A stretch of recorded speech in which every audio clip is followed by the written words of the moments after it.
This is America in the Morning from Westwood One. Good morning, I'm John Trout. It's Friday, August 2nd, 2024. Here's what's coming up on America in the Morning. The United States and Russia have made their biggest prisoner swap in post-Soviet history. Haya Panjwani, Washington. Democrats say it's politics stalling a bill surrounding the child tax credit. I'm Clayton Neville. Simone Biles is forced to come from behind to win the women's all-around. I'm Steve Futterman at the Summer Olympics in Paris. A procession and service were held at the funeral of top Hamas leader Ismail Haniyeh. I'm Charles de Ledesma. On Wall Street, investors spooked by weaker than expected economic data and stocks plunged. I'm Jessica Ettinger. Intel is expected to cut about 15,000 jobs. I'm Lisa Dwyer. One of the most famous singers to be discovered on American Idol will return as a judge next season. I'm Archie Zaraletta with the latest. All ahead on America in the Morning. The U.S. and Russia agree to a prisoner swap, the largest such act in the post-Soviet era. Correspondent Haya Panjwani has details. Moscow released U.S. journalist Evan Gershkovich and Michigan corporate security executive Paul Whelan, along with Russian critic Vladimir Kara-Murza and Radio Free Europe Radio Liberty journalist Alsu Kurmasheva. It was a multinational deal that officials say set 24 people free. In remarks, President Joe Biden said there was no reason for 4 American hostages to be held in Russia. Russian authorities arrested them, convicted them in show trials, and sentenced them to long prison terms with absolutely no legitimate reason whatsoever, none. The trade follows years of back-channel negotiations despite relations between Washington and Moscow being at their lowest point since the Cold War after Russia invaded Ukraine. Among those the Russians got back is Vadim Krasikov, who was convicted in Germany of killing a former Chechen rebel in a Berlin park. Haya Panjwani, Washington.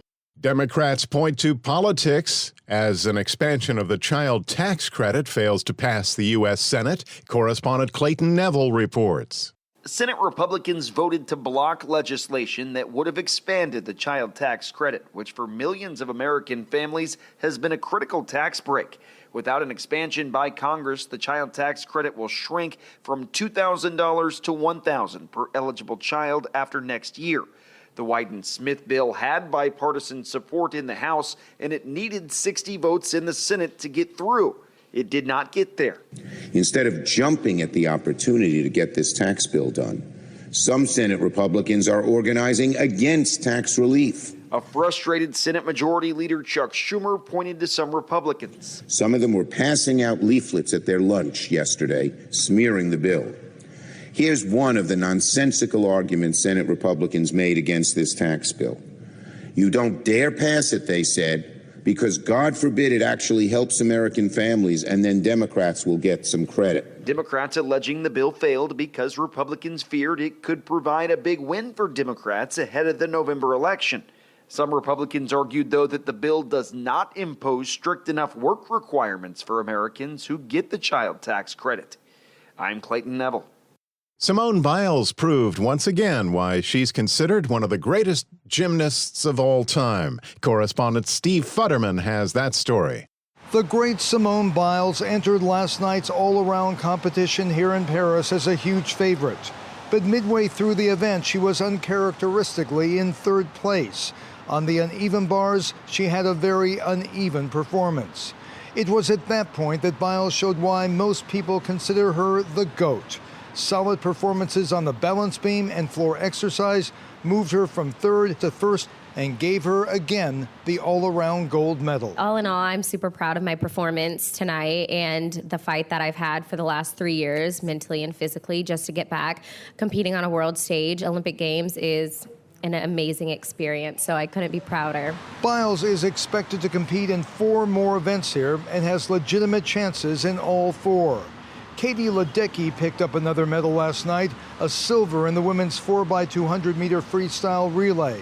And today in men's soccer, the U.S. team faces Morocco in a quarterfinal match. I'm Steve Futterman at the Summer Olympics in Paris. The top stories of the day are sponsored by Sleep Number. Sleep better together. Save 40% on a Sleep Number limited edition smart bed, only at a Sleep Number store or sleepnumber.com. This is America in the Morning. When we return, the controversial Venezuela election after these messages.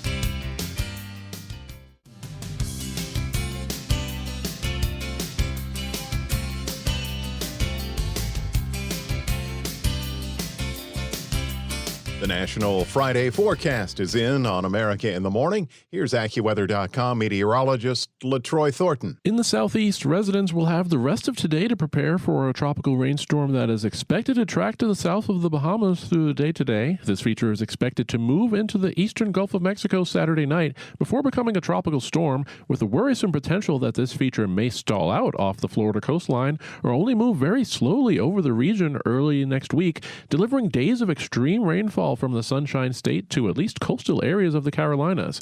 For today, wet weather will be in the form of more typical summer afternoon thunderstorms. Areas from the interior southeast to the Ohio Valley and inland portions of the mid-Atlantic face the potential for severe weather this afternoon and into this evening, with storms capable of delivering hail, heavy downpours, and strong winds ahead of the weekend, as many places stay hot and humid to end the week. A more general thunderstorm risk stretches to the north and the east from there, including places from the Chicago area eastward through New England, with the threat closer to the coast mainly confined to the afternoon hours. The western states will be a tale of two regions, with the northwest continuing to bake beneath the latest heat wave into the weekend as temperatures approach record highs in some spots away from the coast, expanding the drought conditions that are already in place while increasing the risk for new fires to start. However, an uptick in monsoon moisture in the southwest will lead to more widespread coverage of thunderstorms from the mountains of northern and central California to the deserts of southern California and even much of southern Arizona. The rain can bring flooding while delivering much-needed moisture over some of the wildfires that are burning. In Tulsa, Oklahoma, expect some sunshine today with a high of 97. For Cleveland, look for showers and a thunderstorm around with a high reaching 82. That's the nation's weather. I'm AccuWeather.com meteorologist LaTroy Thornton. Follow us wherever you get your podcasts: Apple, Spotify, Amazon, and YouTube. Just search America in the Morning in your favorite listening app. I'm John Trout. The U.S. is weighing in on the recent controversial Venezuelan election. Correspondent Norman Hall reports. The U.S. government has recognized Venezuelan opposition candidate Edmundo Gonzalez as the winner of the South American country's presidential election, discrediting the results announced by electoral authorities who declared President Nicolas Maduro the victor. Secretary of State Antony Blinken says there's overwhelming evidence that Gonzalez won the most votes in the July 28th contest. A Brazilian government official says officials from his country, Colombia, and Mexico have asked Maduro's administration to show the vote tally sheets from Sunday's election and allow impartial verification. I'm Norman Hall. A funeral's been held for the Hamas leader killed this week in what was purportedly an Israeli airstrike in Iran. Correspondent Charles de Ledesma reports. Thousands attended the procession in the streets of the Iranian capital, where Hania's coffin was carried through the city in an ornate vehicle. Iran's supreme leader, Ayatollah Ali Khamenei, also led funeral prayers at Tehran University, while Iran's new president, Masoud Pezeshkian, stood next to him. After the funeral service in Tehran, Hania's remains are expected to be transferred to Qatar for burial. He was killed in an airstrike that hit a residence Hania uses in Tehran. Iranian authorities say the attack is under investigation but haven't provided details. I'm Charles de Ledesma. Mortgage rates fall, stocks plummet at 17 after. We'll have those stories in business news next. America in the Morning, back after these messages.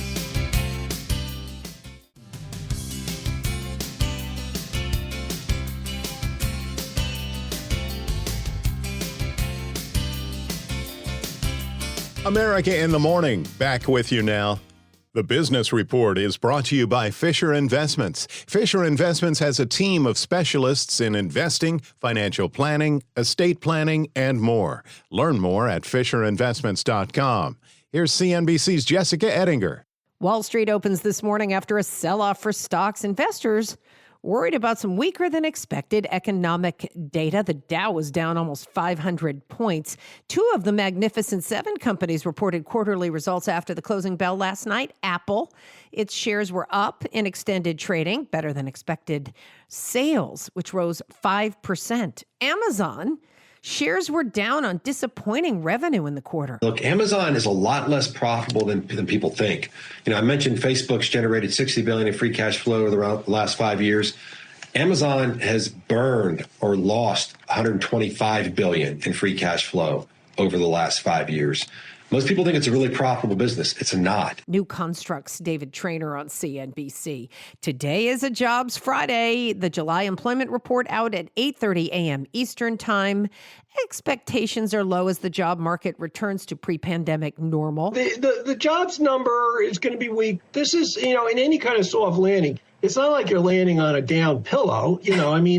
It kind of bounces around a little bit. This is the middle of summer. Federated Hermes Chief Investment Officer Steve Auth on CNBC.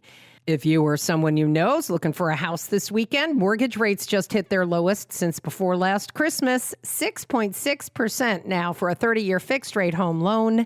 That's according to Mortgage News Daily. Kohl's is betting on Babies R Us as it tries to attract younger families and more spending. Kohl's is opening 200 Babies R Us shops across the U.S. They're stores within the store. Applebee's got riblets. It's bringing back all-you-can-eat boneless wings, riblets, and double crunch shrimp, $16, and all-you-can-eat fries are included. Big hit for investors on Wall Street yesterday. Were there any winners in the stock market? Yes, there were winners. One big one, Shake Shack, shares up about 17% yesterday. Strong green in the sea of red. If you're looking for a bright spot among some of the smaller names that are not maybe mega cap technology, check out what's happening with Shake Shack, which is up 17%. Earnings came in line with estimates, better than expected revenues, maybe more importantly, better than expected sales growth at established restaurant locations. People are still dining there. And by the way, the company says they expect to be free cash flow positive this year in 2024. So Shake Shack shares a bright spot. CNBC's Dominic Chu. It's summer. People want milkshakes. That's got to be good for business, too. On today's watch list, it's all about jobs. That July employment report will be out. We also get factory orders for June, earnings from ExxonMobil, new in theaters, Columbia's family movie, Harold and the Purple Crayon, Warner Brothers, PG-13 thriller, Trap. CNBC's Jessica Ettinger. U.S. chip maker announces major layoffs. Correspondent Lisa Dwyer reports. Intel is expected to cut about 15,000 jobs as it tries to turn its business around to compete with more successful rivals like NVIDIA and AMD. The job cuts come on the heels of a disappointing quarter and forecast for the iconic chip maker founded in 1968 at the start of the PC revolution. Next week, Intel will announce an enhanced retirement offering for eligible employees and offer an application program for voluntary departures. The company is aiming to save $10 billion in 2025 with a focus on driving down costs. I'm Lisa Dwyer. When we return on America in the Morning, ban on homeless people sleeping outdoors. That and more after these messages.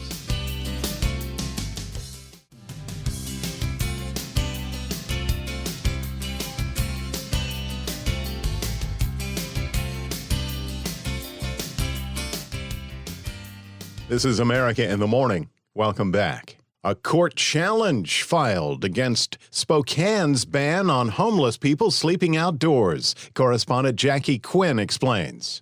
The American Civil Liberties Union has announced it's suing the city of Spokane, Washington, alleging that anti-homeless legislation violates the state's constitution. It's believed to be the first challenge filed since the U.S. Supreme Court in June ruled cities can block homeless people from camping on public property. The ACLU says making camping or even lying down in public places a misdemeanor crime, punishable with a possible $1,000 in fines and 90 days in jail, amounts to unconstitutional, cruel punishment. I'm Jackie Quinn. Hundreds of video game performers and Hollywood actors alike picketed in front of the Warner Brothers Studios building to protest against what they call an unwillingness from top gaming companies to protect union voice actors and motion capture workers equally against the unregulated use of artificial intelligence. The protest marks the first large labor action since SAG-AFTRA game workers voted to strike last week. The work stoppage came after more than 18 months of negotiations over a new interactive media agreement stalled over protections around the use of AI. Members of the International Alliance of Theatrical Stage Employees and the Writers Guild of America also attended the protest in solidarity. The replacement for Katy Perry on TV's American Idol has been announced. Correspondent Margie Zaraletta reports.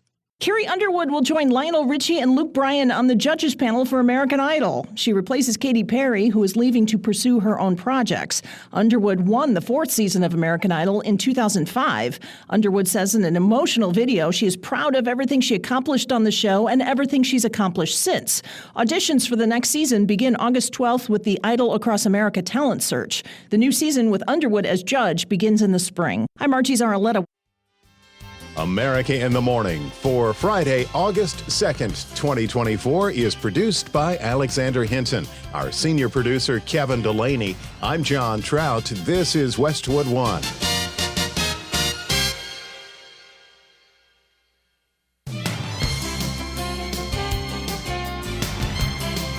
This is America in the Morning from Westwood One. I'm John Trout. Coming up this half hour. America's celebrating a historic prisoner swap. I'm Clayton Neville. Donald Trump says he and his running mate are not weird. I'm John Stolnis in Washington. The partial gag order against former President Trump remains in place for now. I'm Bob Brown. I'll have details coming up. The White House is reporting a drop in arrests at the U.S. southern border. I'm Jackie Quinn. The largest wildfire in Northern California has burned more than 400 houses and other structures. I'm Lisa Dwyer. Josh Hartnett leads a new thriller about a serial killer trying to avoid capture. I'm Kevin Carr. Back after these messages.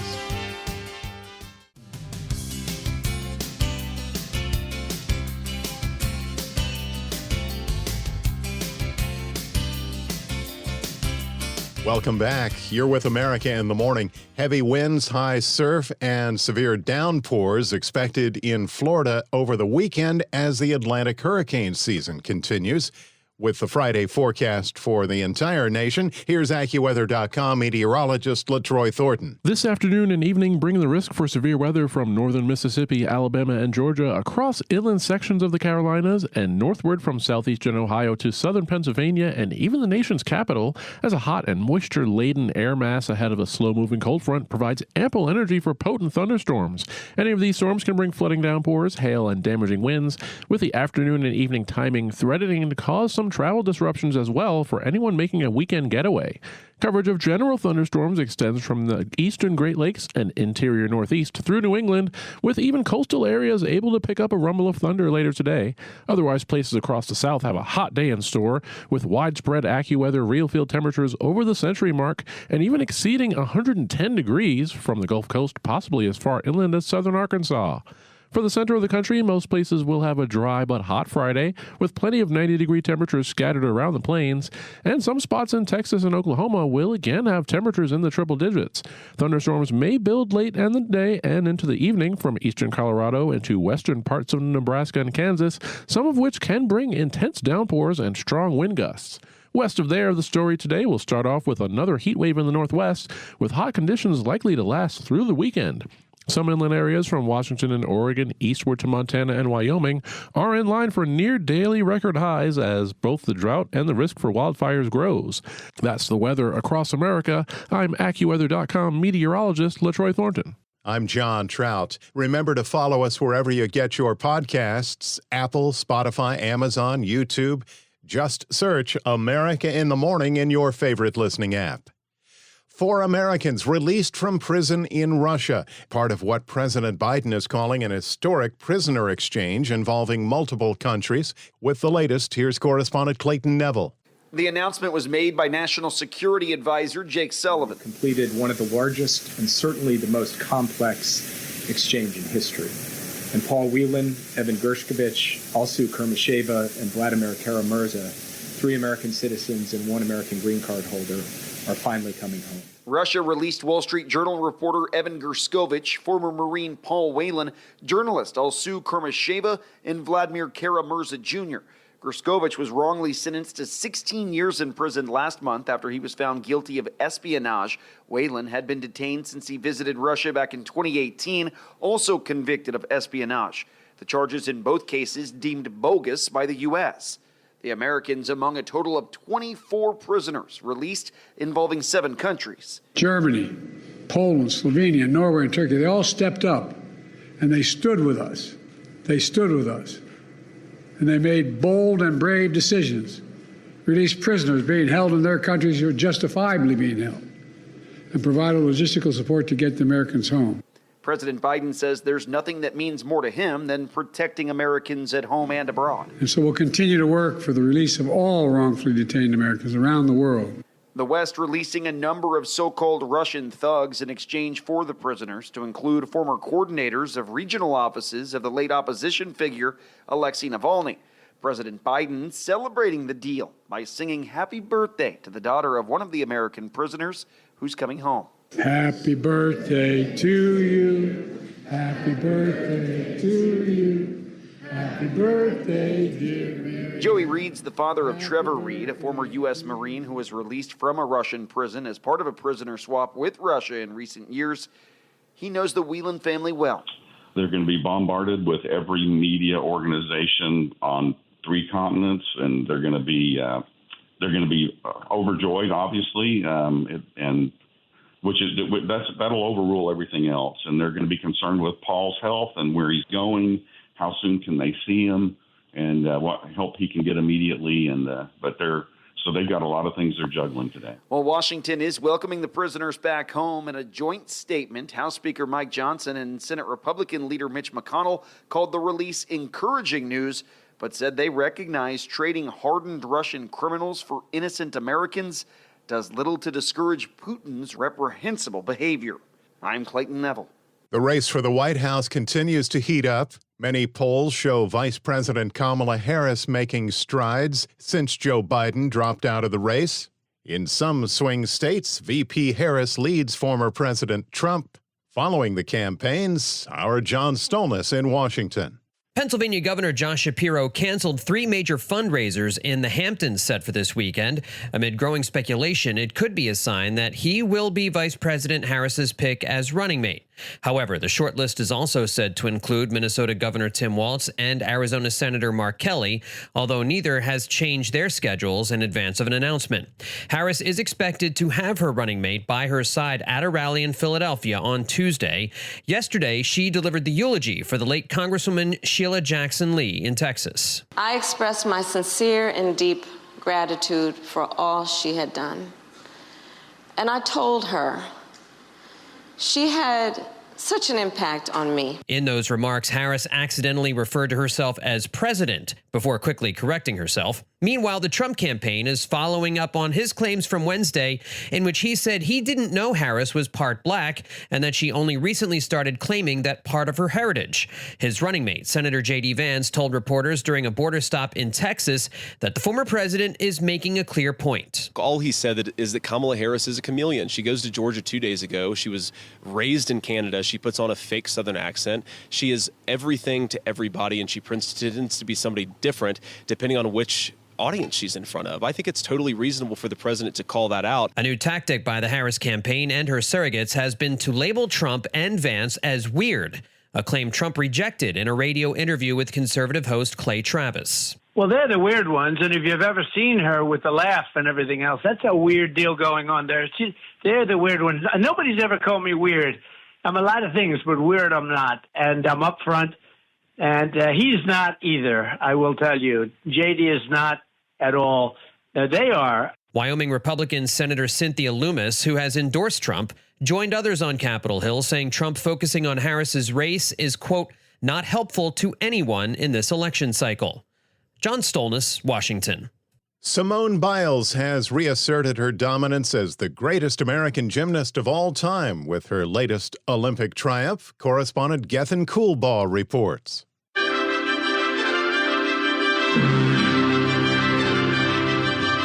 Simone Biles edged Rebecca Andrade of Brazil during a tense all-around gymnastics final Thursday at the Paris Games to become a two-time Olympic all-around champion. Biles' total of 59.131 was just ahead of Andrade at 57.932. That's one of the closest calls Biles has ever endured at a major international event. Still, the meet ended just like all the ones Biles has started and finished over the last 11 years, with hugs and gold on the way. Biles won her 6th gold and 9th overall medal at the Olympic Games. American Suni Lee, the all-around champion at the Tokyo Olympics, earned bronze despite spending much of the last 15 months dealing with multiple kidney diseases that left her return to the Games very much in doubt. After the final score was announced, Biles and Lee bolted onto the floor, waving an American flag. I'm Gethin Coolbaugh. Among the stories we're covering next, U.S. border crisis and unemployment claims rise. Those stories and more when America in the Morning continues after these messages.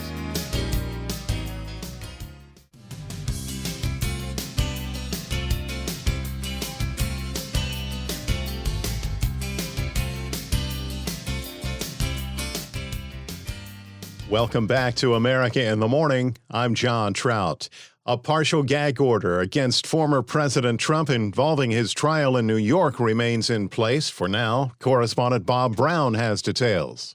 Blatantly un-American, that's what a Trump campaign spokesperson calls Thursday's appeal court ruling to dismiss a partial gag order against the former president in his hush money criminal trial. Trump fighting to have the gag order dismissed. Trump was convicted by a Manhattan jury in May on 34 counts of falsifying business records to cover up a $130,000 hush money payment to porn star Stormy Daniels, whom he reportedly had an affair with. This happening just 1 month before the 2016 presidential election. The plan to pay off Daniels allegedly hatched by the fixer, former Trump attorney Michael Cohen. The ruling upheld Judge Juan Marchand's decision that the order should remain in place until sentencing. Trump, who became the first former president to be convicted of a crime, appeared to constantly ignore the judge's warnings about verbal attacks against individuals, including the judge's daughter and the wife of Manhattan DA Alvin Bragg. That's when the judge drew the line. John, what are the details on the ruling? For the first set of allegations, Marchand has fined Donald Trump $2,000 for 2 violations. Currently, Trump is set to be sentenced on September 18th. Bob Brown, New York. Legislation aimed at limiting presidential immunity has been introduced in the Senate. Correspondent Norman Hall reports. In an attempt to reverse the Supreme Court's landmark decision last month, Senate Majority Leader Chuck Schumer has introduced legislation reaffirming that presidents do not have immunity for criminal actions. Schumer's No Kings Act would attempt to invalidate the court's decision by clarifying that Congress, not the Supreme Court, determines to whom federal criminal law is applied. The court's conservative majority decided July 1st that presidents have broad immunity from criminal prosecution for actions taken within their official duties. The decision threw into doubt the Justice Department's case against Republican former President Donald Trump. Norman Hall, Washington. Republicans continue to hammer Democrats over their handling of the U.S. southern border. Correspondent Jackie Quinn has the latest. At Montezuma Pass at the Arizona border with Mexico, Vice Presidential nominee J.D. Vance is blasting the Biden-Harris administration. They stopped deportations on day one. They stopped construction of the border wall on day one. Sources in Customs and Border Protection tell the AP they expect to report a big drop in arrests for illegal crossings in July, around 57,000, for a drop of 30% from the prior month. But Vance and other Republicans say it's gone too far. We've got hospitals where the wait times have exploded because illegal aliens are standing in front of the line of American citizens. The administration said to be considering lifting a temporary ban on asylum because of the lower numbers. I'm Jackie Quinn. Unemployment claims on the rise. Correspondent Shelley Adler reports. The Labor Department says jobless claims for the week ending July 27th climbed by 14,000 to 249,000. That's the most since the first week of August last year, and the 10th straight week that claims have come in above 220,000. Before that stretch, claims had remained below that level in all but 3 weeks this year. Weekly unemployment claims are widely considered as representative of layoffs, and though they've been slightly higher the past couple of months, they remain at historically healthy levels. I'm Shelley Adler. Nearly 100 wildfires are blazing across the western United States. Correspondent Lisa Dwyer has more on the story.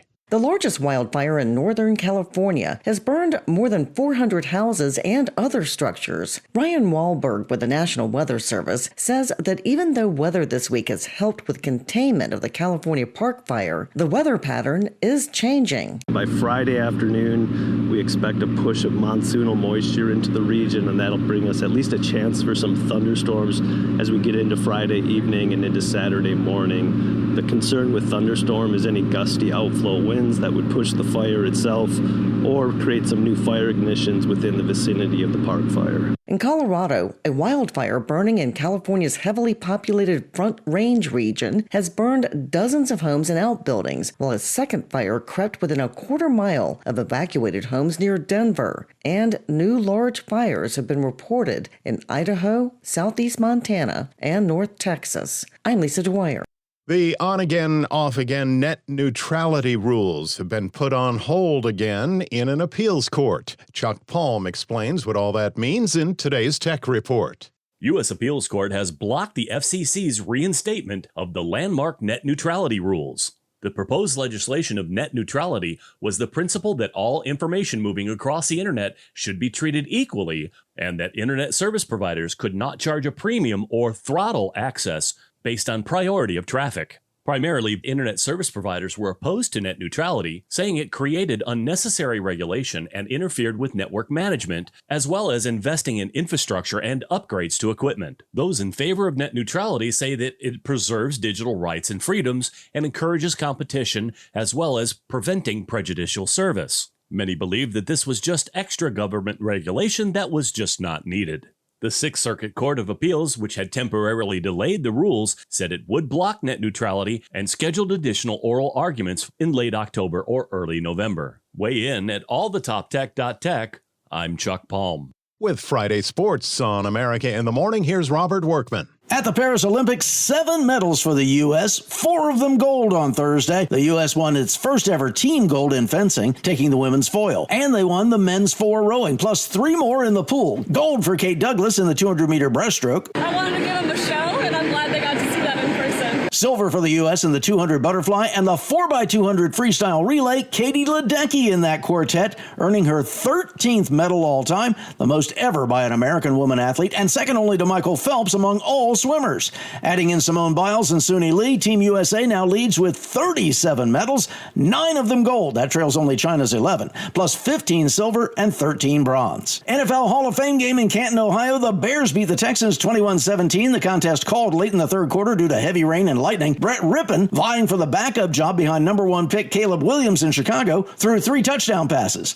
Tomorrow, it's the enshrinement ceremonies for 7 new members. Devin Hester, who had a record 20 returns for touchdowns, receiver Andre Johnson, and 5 defensive players. Super Bowl champions Dwight Freeney and Steve McMichael, plus Pro Bowl stars Randy Gradishar, Julius Peppers, and Patrick Willis. Baseball, the Guardians mashed the Orioles 10-3 in a matchup of division leaders. Jose Ramirez went deep. Royals reigned over the Tigers 7-1. Vinny Pasquantino with a pair of jacks. Seth Lugo went 8 innings for his 13th win to tie for the league lead. Braves hit 3 homers in the first 3 innings to overpower the Marlins 4-2. Cubs got 3 in the bottom of the ninth to clip the Cardinals 5-4. Cody Bellinger homered. Then Chicago got 2 out, 2-strike RBI doubles from Dansby Swanson and Mike Tauchman. And the Rockies rallied past the Angels 5-4 in 10 innings. Jake Cave tied it with a 2-run shot in the ninth. Then Colorado scored on an error in extras. By the way, Mike Trout will not return this season. The star-crossed superstar suffered a torn meniscus in his left knee while rehabbing from surgery for the same injury in the same knee. This is the 4th straight year and 7th consecutive full season with an extended injury absence for Trout, who turns 33 next week. That's Friday Sports. Thank you, Robert. When we return on America in the Morning, planning for our nation's 250th birthday party. After these messages.